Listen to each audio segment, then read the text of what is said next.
Guess what, folks? It's Friday, so why don't we do things a little bit differently? How about we do not one, not two, not even three, but four rapid reviews on 4 dope TakCom knives. It's gonna be fun, folks. Stick around.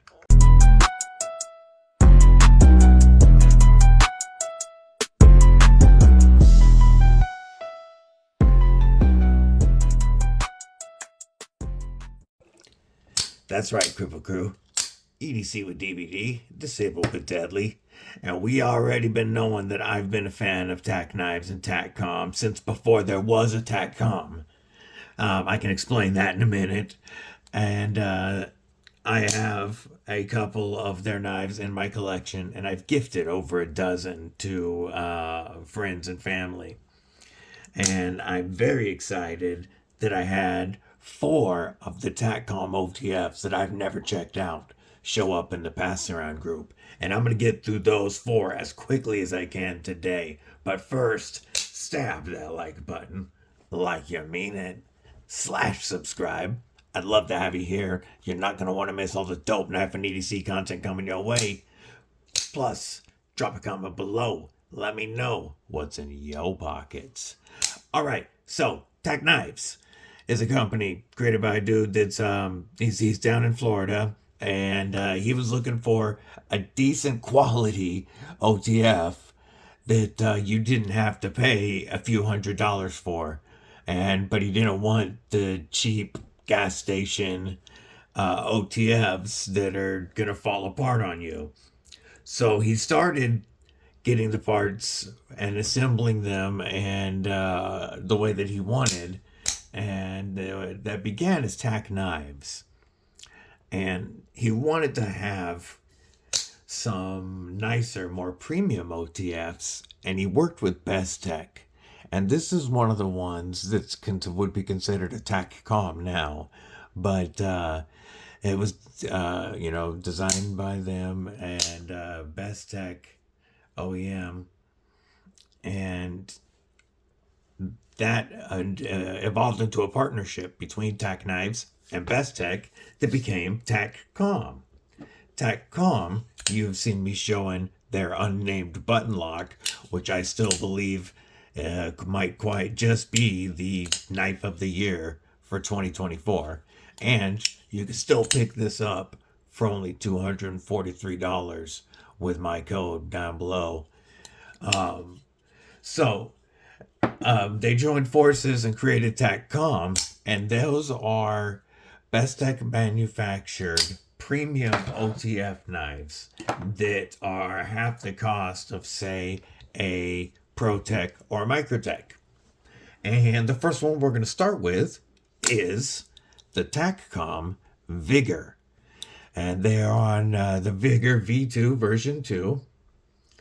And what this is a 7.5-inch overall, obviously OTF, with a 3-point OTF means out the front, and these are automatic OTFs or out the fronts.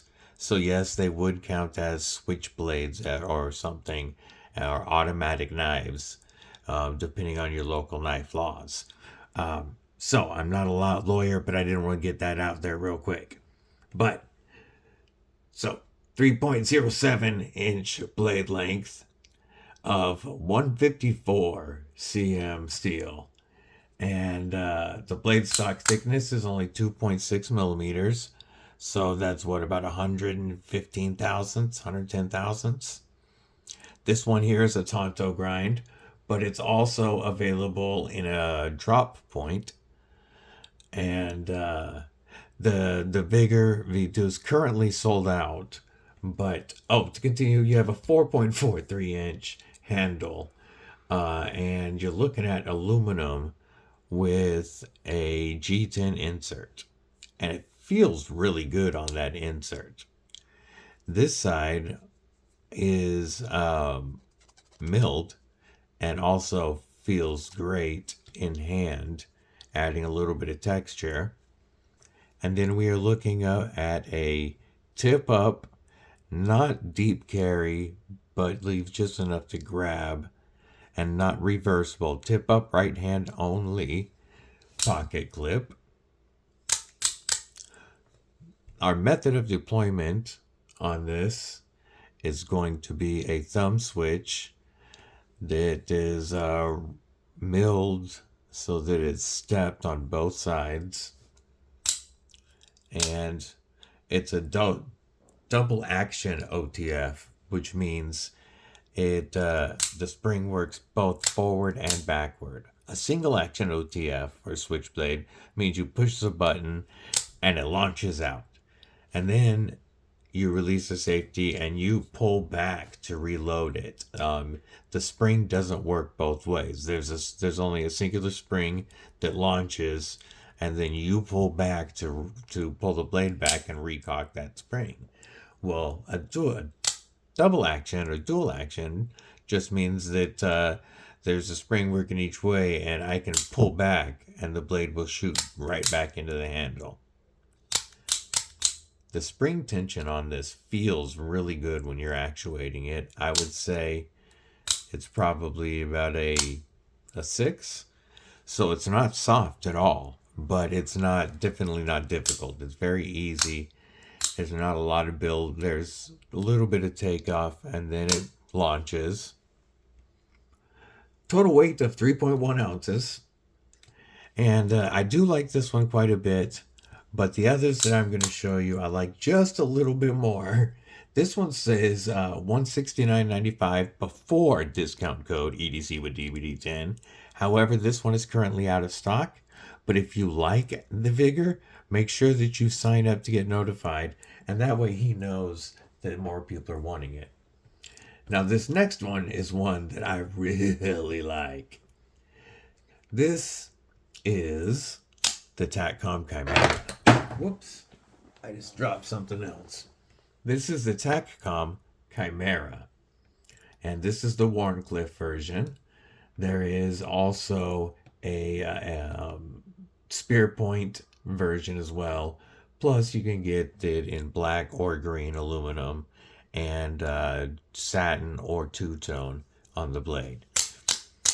And what we're looking at for specs is a overall length of 8.25 inches, 8.25 inches. So definitely a longer full-size knife. After this one, in a moment, I'll grab another knife to give us a size comparison before we move on. But 8.25 inches with a 3.25 inch blade length and a 5-inch handle length, an overall weight of 3.1 ounces, and a blade stock thickness of 120 thousandths of an inch.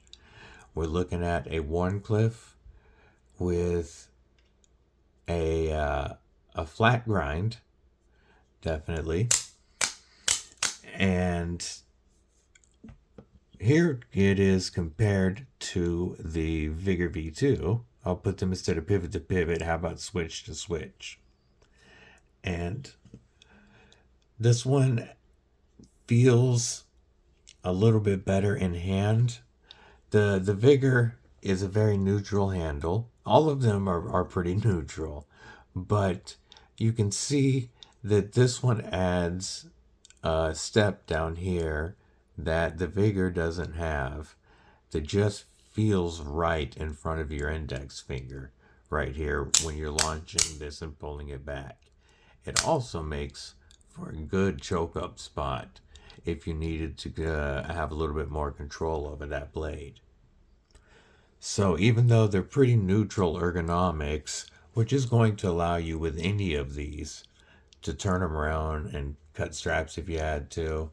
You know, it's not the knife that I recommend using for beef jerky, Avenger, or Defender grips, but you know, they are made with a tactical purpose in mind. There's a reason they come out quickly.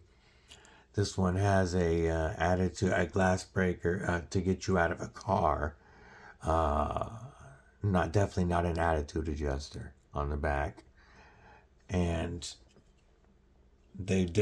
all of these are going to work in the Beef Jerky, Avenger, or Defender grips because they're nearly neutral.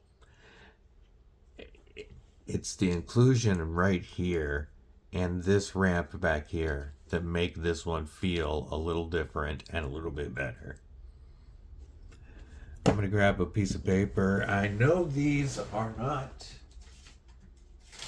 I'm curious. These come from somebody's personal collection and they're in the pass around group. So if they're not the sharpest, it's probably not the factory's fault. However,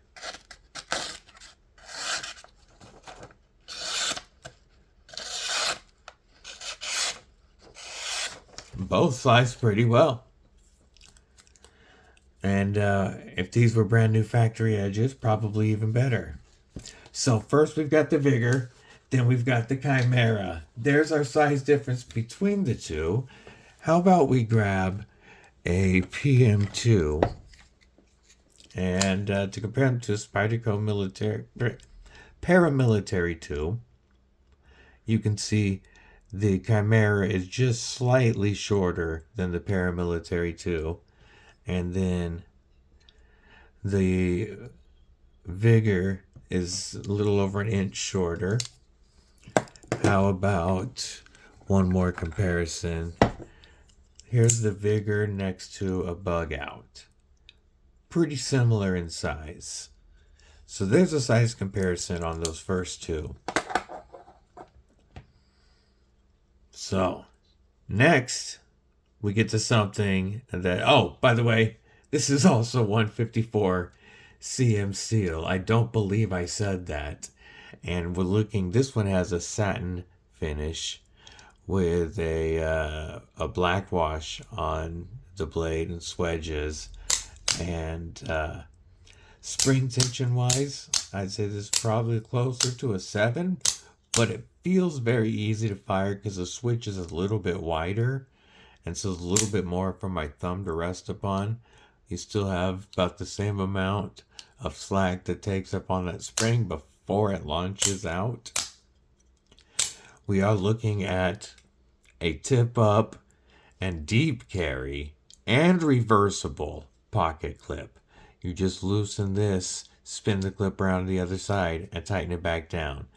It's nice because OTFs are definitely very ambidextrous knives. So you use the thumb switch either way, and being able to switch the clip to the other side for lefties is a nice touch. Moving on. This next one is pretty cool. There's some history with this, and then I can tell you about the newest version. So this is the Barracuda. You've seen the Warncliffe that I have from around the same time.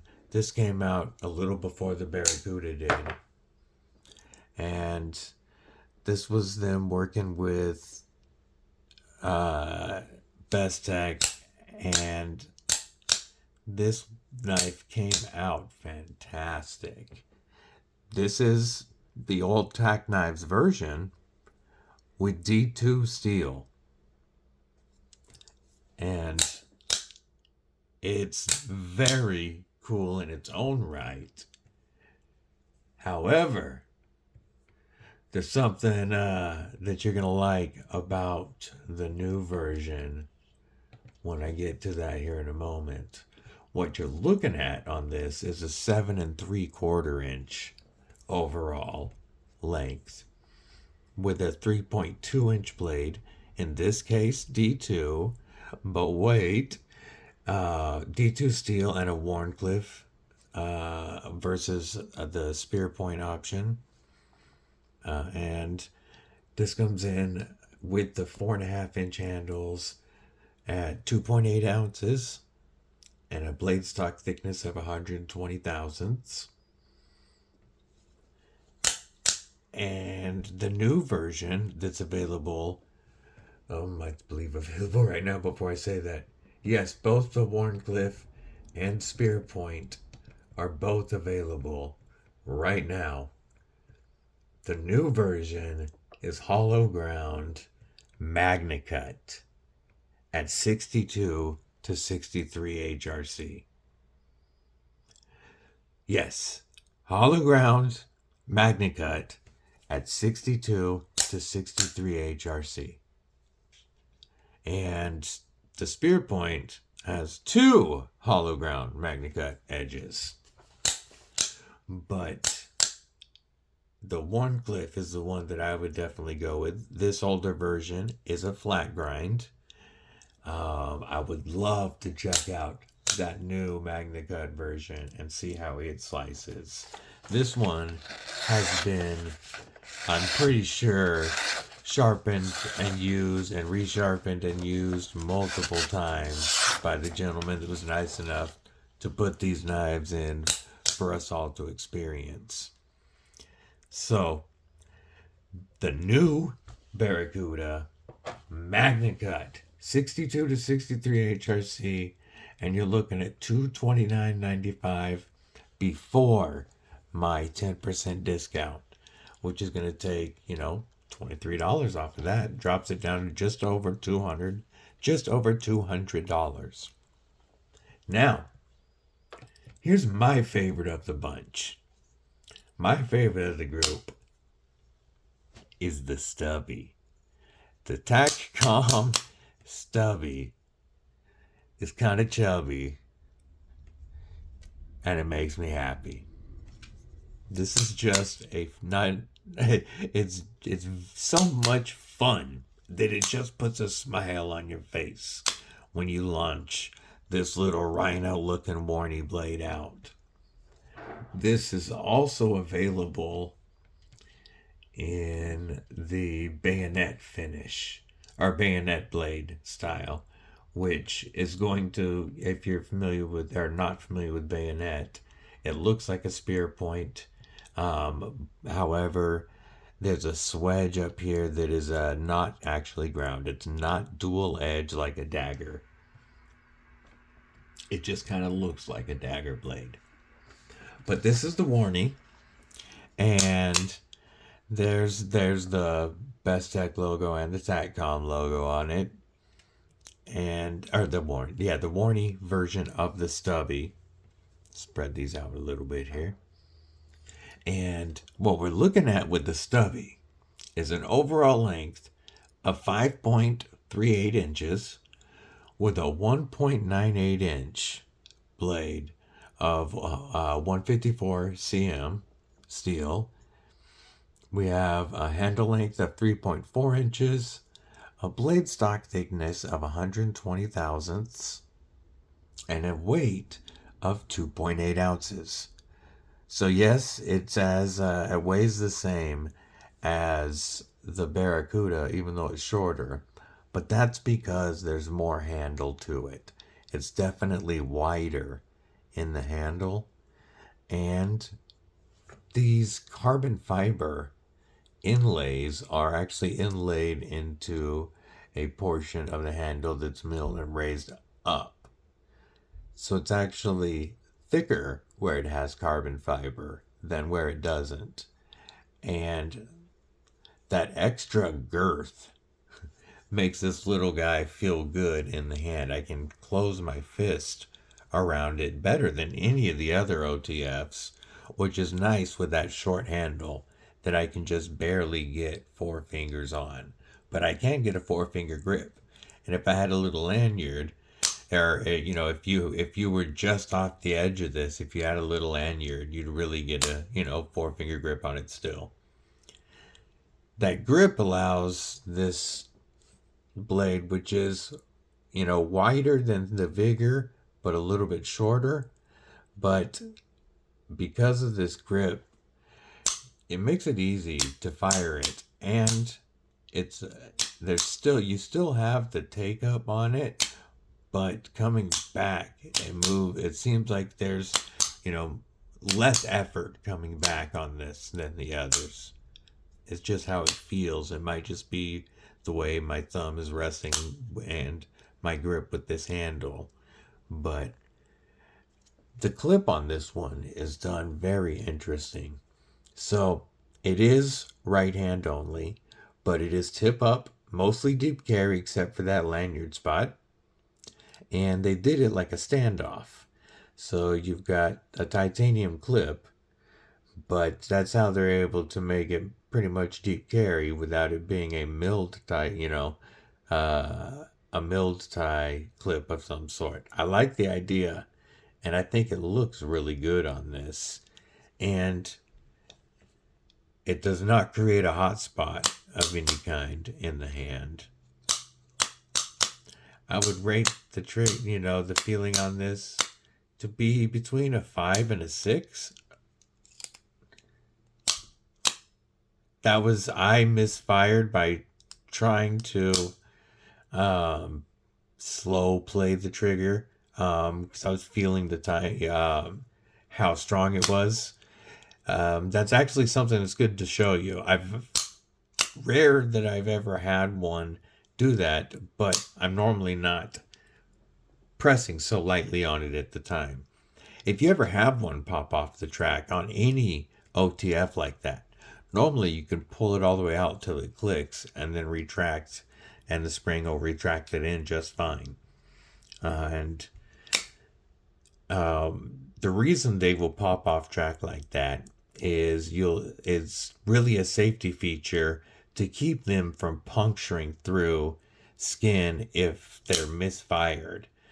And so if you were to fire it close to something, it's actually just going to knock it off track instead of it piercing.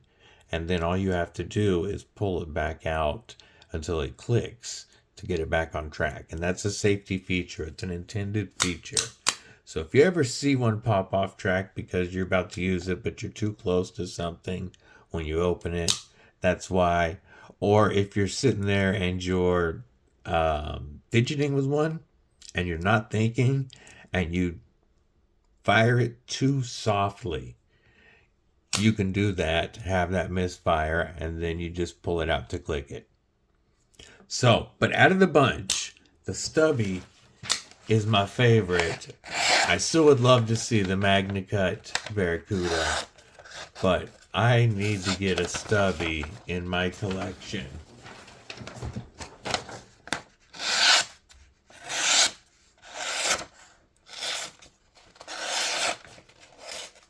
Oh yeah, plenty slicey little fella.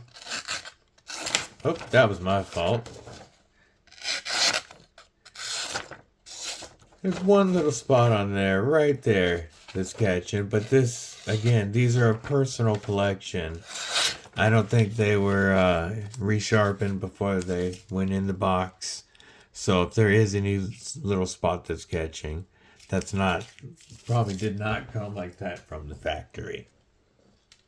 The Runt, like I said, is my favorite of the bunch. It comes in at $189.95, but that's before you use discount code EDCwithDBD10, all lowercase, and that will be linked below to save yourself 10%. So I tried to get through them as quick as possible for you guys, but that was 4 rapid reviews. Let me know what you guys think of each of these, and if you own any TakCom or TacKnives products, I'd like to know what you think of them. I hope everybody has a killer weekend. Stay safe, stay frosty, most importantly, stay deadly.